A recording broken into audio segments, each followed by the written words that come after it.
Ele escuta alguém dizer pra ele que a felicidade é uma coisa tão maravilhosa que ela vale mesmo que não seja sua. E vale a pena viver uma vida triste se essa vida triste causa alegria às outras pessoas. Como é que tá a tua saúde mental? Tá boa? Tá tudo bem aí contigo? Em algum momento em que alguém me perguntou se eu era feliz. Eu dei uma resposta que algumas pessoas ficaram um tanto chocadas, sei lá. Não sei se essa palavra certa chocadas. Muita gente mandou mensagem dizendo que se sentiu representado, dizendo que sentiu de alguma forma a mesma coisa. Assim, eu consegui colocar em palavras aquilo que elas também sentiam. Eu argumentei que eu lido constantemente com uma melancolia que é presente, que tá sempre por aqui. Essa melancolia, infelizmente, ela acaba sendo potencializada por excesso de estresse.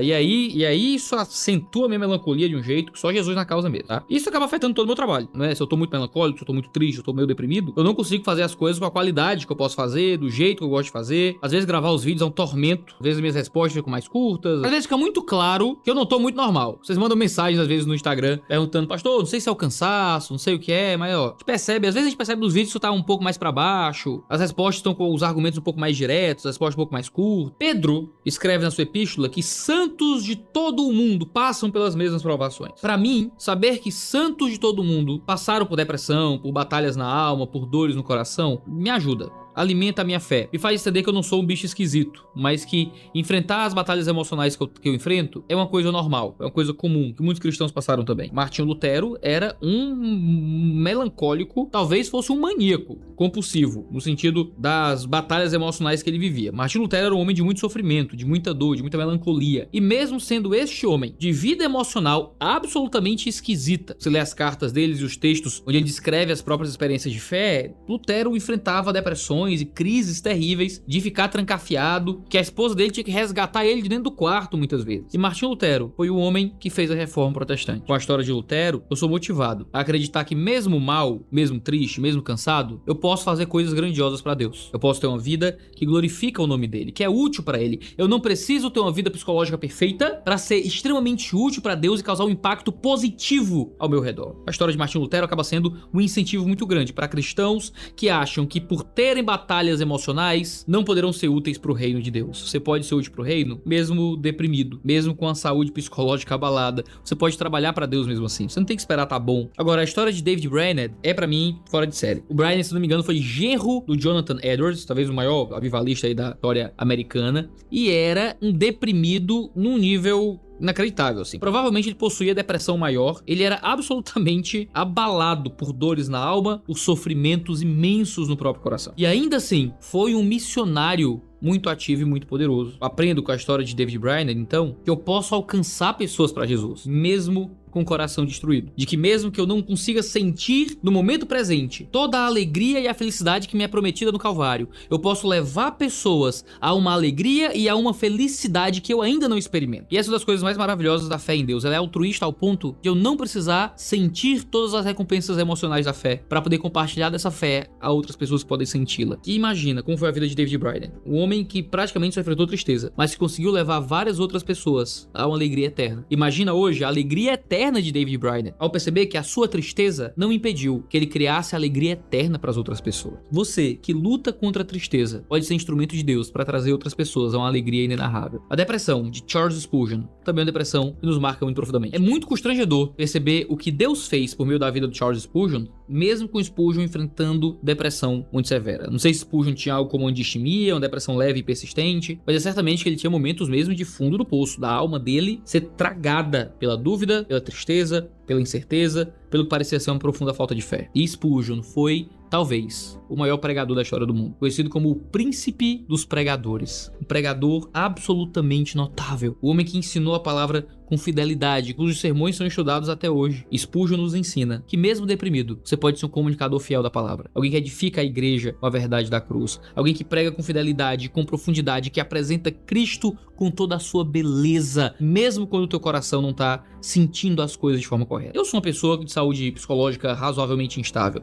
Eu não sou dos piores, eu tenho colegas que só Jesus na causa deles, mas eu consigo ser extremamente funcional. Minha igreja não sofre pelos efeitos da minha saúde psicológica marromeno, porque eu aprendo a lidar com isso. Consigo continuar produzindo pra internet, mesmo quando vocês percebem que eu não tô lá nos melhores dias. Continuo sendo um professor, continuo escrevendo e publicando 3 livros por ano, mesmo no meio de crises constantes de melancolia. Ler a vida dessas pessoas me ajuda muito a entender como eu posso permanecer fiel mesmo se eu não conseguir vencer a minha tristeza. Uma das promessas muito comuns dessa teologia do coaching que aparece por aí, dessa teologia da prosperidade emocional, é que se você encontrar Jesus, você vai vencer todos os seus dilemas emocionais. Você vai vencer todos os maus sentimentos que você sente. E a mais fina verdade é que isso é uma mentira. Você não necessariamente vai vencer todas as dores do teu coração à medida que você se aproxima de Jesus. A verdade é que você vai conseguir permanecer crente, fiel, crendo na obra perfeita de Jesus, mesmo quando você estiver emocionalmente abalado. A promessa do Evangelho é que há um Cristo que te ama, mesmo quando você não está conseguindo se amar de forma correta. Há um Cristo que te aceita, mesmo quando você não está conseguindo se aceitar. Que há um Cristo que te dará alegria, mesmo quando tudo parece doer. A promessa do livro do Apocalipse, no capítulo 21, é a promessa na qual eu me apego nos dias que eu tô mais pra baixo. É a promessa de que Ele vai limpar do meu rosto toda lágrima. Então, se você passa por depressão, por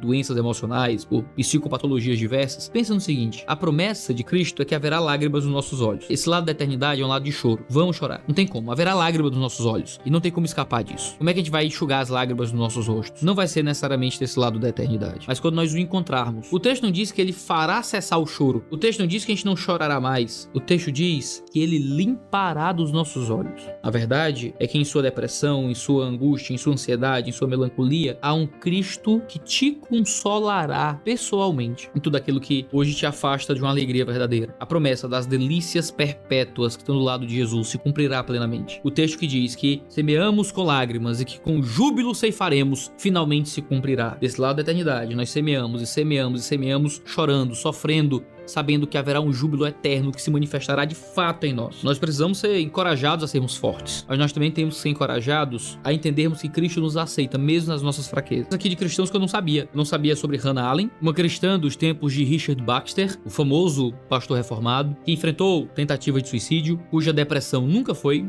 tratada da forma correta. William Cooper também, que eu não conhecia. Eu sabia que o William Cooper foi um dos maiores sinólogos da história do protestantismo americano, que ele escreveu hinos e poesias maravilhosos para a glória de Deus, mas ele fez isso enquanto enfrentava uma depressão severa. E a própria Madre Teresa e Martin Luther King Jr., que foram conhecidos por engajamento social e cuidado com pessoas miseráveis. Tem uma citação da Madre Teresa que me chama muita atenção, que diz assim: se alguma vez eu me tornar uma santa, serei com certeza uma santa das trevas. Existe a possibilidade, irmãos, de sermos santos, mesmo na escuridão. Existe a possibilidade de mudarmos o mundo, mesmo com a vida abalada. Podemos compor lindas canções que as pessoas cantarão com alegria, mesmo quando o nosso coração tá mal. Isso é hipocrisia? Isso é mentir? Isso é esconder nossas dores? Não. Isso é saber que todas as nossas dores são temporárias, que representam um lado da eternidade que vai findar muito rápido. A sua depressão vai passar, a sua angústia vai passar, a sua melancolia vai passar, a sua ansiedade vai passar, porque você vai olhar na face de Cristo e a visão beatífica vai arrancar de você tudo aquilo que o pecado fez entrar no mundo, como a doença, a dor, a depressão e a morte. E venceremos cada uma das inimigas que nos afastam do nosso Deus. Como grandes homens de Deus venceram depressões, e pode ser uma bênção profunda para você que precisa de encorajamento no meio de batalhas emocionais tão profundas. Talvez você não tenha ninguém do seu lado que te entenda. Talvez você não tenha ninguém por perto que sinta o que você está sentindo. Talvez as pessoas achem que você só